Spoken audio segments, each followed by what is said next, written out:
By simply spending $500 Australian on watches over the last couple of years, I feel I've put myself in a position where I'll be able to save myself tens of thousands of dollars in the future.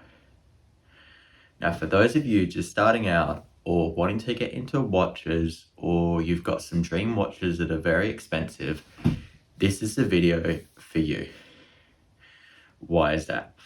Well, for me, I wanted to be able to break down what particular thing I liked in a certain watch, and kind of being able to translate that into getting something within my current budget that would start giving me a sense of how much I would wear said dream watch. Which takes us to my first purchase of a Seiko 5. Now, I did another video about talking about watches and Seiko 5s. I'm going to do a follow-up one. Seiko 5 is a great entry point because they're good price, automatic movement, lots of combinations to choose from, so you can find something for everyone. But basically, the first one I got was this. It's a navy dial Seiko. I forget the model number. I think it's that doesn't really say. Now, I got this because it looked quite close to kind of like a Rolex Oyster Perpetual in kind of like a navy dial. But even just looking at this already, it's important to note that for me, when getting watches, I wanted something that was kind of more on the smaller side because my wrist is about 6 inches. So it took me to this, which I kind of purchased online and thought this would be right. Now, I don't know if you can kind of tell, but if you see here, these things are called lugs. And these are incredibly sharp. They kind of got a sharper design than what you would normally see in kind of like the Rolex I wanted. So the case shape was a bit different from what I really understood. So it was like my first mistake. And in fact, wearing this made me thought it was kind of like the Pokemon Sharpedo, which makes no sense because it was so angular and sharp. And it's kind of like that same navy color. So that kind of took me to my first mistake. Yes, I did wear this watch a good amount at the start, but for me, it was a bit too sharp, and I got a second, like an aftermarket bracelet on it, which kind of improved it a lot. But I'll kind of get to that more in a moment, which then took me to understand that a navy dial watch isn't something I'm actually going to get as much versatility out of. So kind of with that, I was able to understand my first points of contention. First, understanding that as important as the dial, one needs to factor in the shape of the case in terms of how that's going to fit on your wrist and how that's going to look. Potentially, if my wrist was bigger, that probably would have looked better, because a lot of people are saying that's a perfect like Seiko 5 that looks like a Rolex, because of kind of how the bars are done on here on the dial. But see, the thing is, I was looking so intently at that, I didn't consider the broader picture of it. And these are like 19 mil lug to lugs, which makes finding a bracelet a bit trickier too, which I'll get to in a moment. So then that took me to understanding that let's try something even more versatile and let's rethink this. So I did a lot more research on kind of like more case shapes of a watch, which took me to this one, the Seiko SNKL 41, I'm pretty sure, which is kind of got more of that like squared at the bottom shape. So it doesn't come across as quite as angular. And this is kind of like my favorite watch. I got it about 2 years ago and I've worn the absolute heck out of it. I pretty much wear it every single day. And because it's wide, it really goes with everything. It goes with this outfit and it's just really easy to kind of put on and not have to think about. It's kind of like a, go anywhere, do anything type of watch. And that's kind of what I really like about this. And it kind of really, because it's a little bit, if you look at this, it kind of has a smaller lug to lug. In terms of this to this is a shorter distance than on here. So it kind of fits my wrist more proportionally. And because of that, because I'm very OCD, it doesn't feel as awkward, or doesn't feel like I'm kind of wearing something that's too big for my wrist.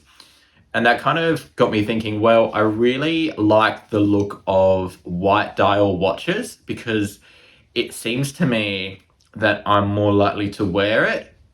It's gonna pair well with everything I wear. So no matter what kind of suit I wear for work or what type of clothing I wear, like more casually, it'll still go really well with that. So that kind of took me to realizing that, well, this is awesome. But then I kind of thought about another watch I really wanted, or kind of like what this kind of gets to the tens of thousands of dollars saved, the Rolex Explorer, which is kind of like really, really cool. So it's like a black dial and it's kind of got the 3, the 6 and the 9, which I'll kind of put a picture on screen. But basically that got me thinking, what if I got a Seiko like that and how much would I wear it? Which takes us to this one, this Seiko, which is, I forgot the name of it again, but you can kind of see it's like got that really cool, it's got the 6 and the 12. So it kind of takes homage from the Rolex Explorer type of idea. But again, exact same case shape as this. So I knew it would fit right. It's just a question of the dial. Now, there's nothing wrong with the black dial. It's just that I'm more wearing browns and kind of taupes and creams, kind of like what I'm wearing today. So I kind of note that while this is good, if I wear, say, like black boots, like with my suit and stuff, or kind of more in that element, it doesn't really, it goes with what I wear, but I have to be a little bit more deliberate, if that makes sense. Because I just have this weird thing about kind of mixing black and brown, so to speak.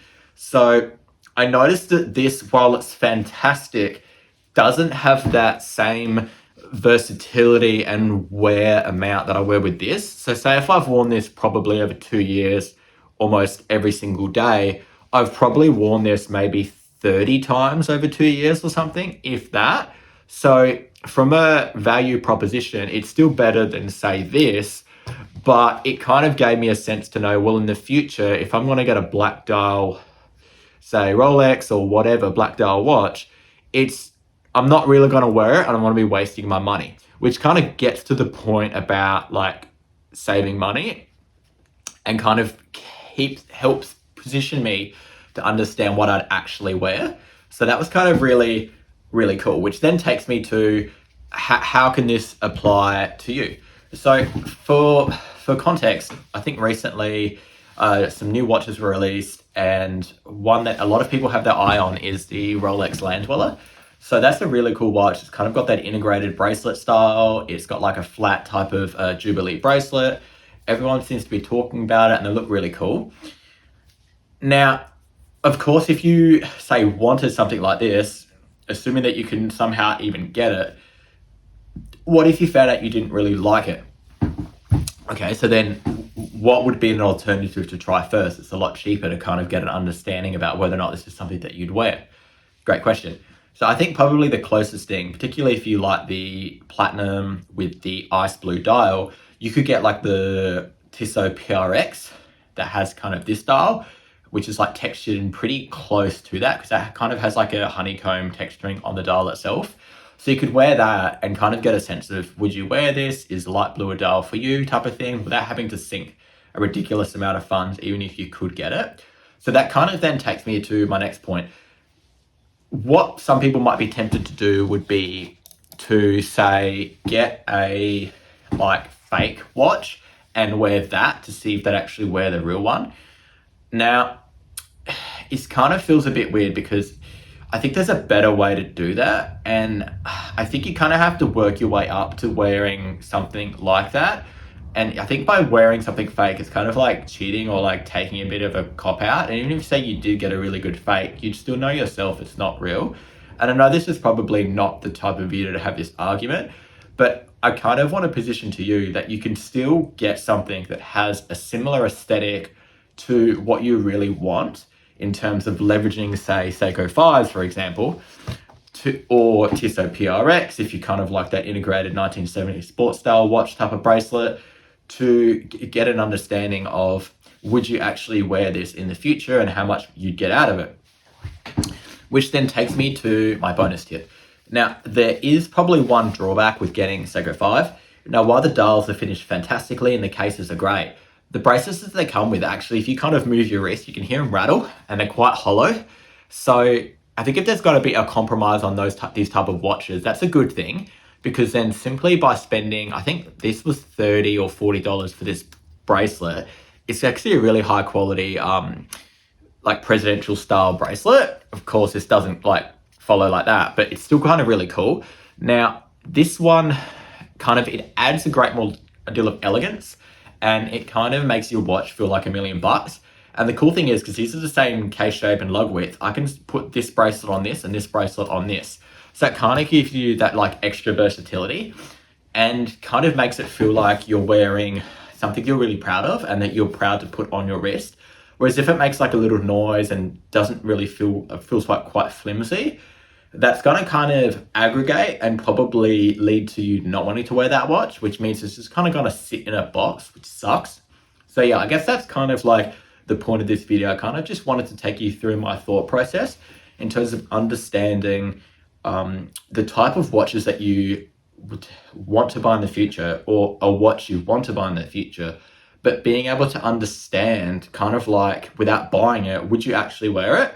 So for me, because I like this style of white dial watch, it means that in the future, if I was to get something like, say, a like Rolex Datejust in a silver dial, which is pretty close to the white, it means I'd probably wear it like all the time. Or similar for an exact white dial, like say a Cartier Santos, that's a white dial. I'm more likely to wear that than like a navy dial, for example. And that's kind of really cool to kind of note that. Yeah, so or potentially that, you know, I could get a different type of style. And that kind of takes me to my next point. Like say if I wanted to get like a Cartier tank, you could get like this type of Seiko and try it on and see if it really fits with your, if you like the idea of tank watches without having to spend a boatload on them.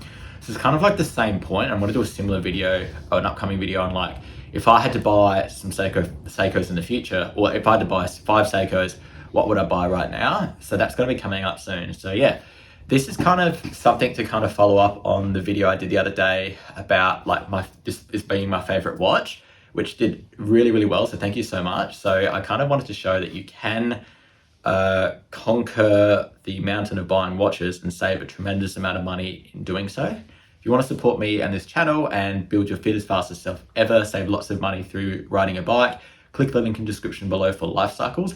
Other than that, conquer mountains, conquer life. Thanks.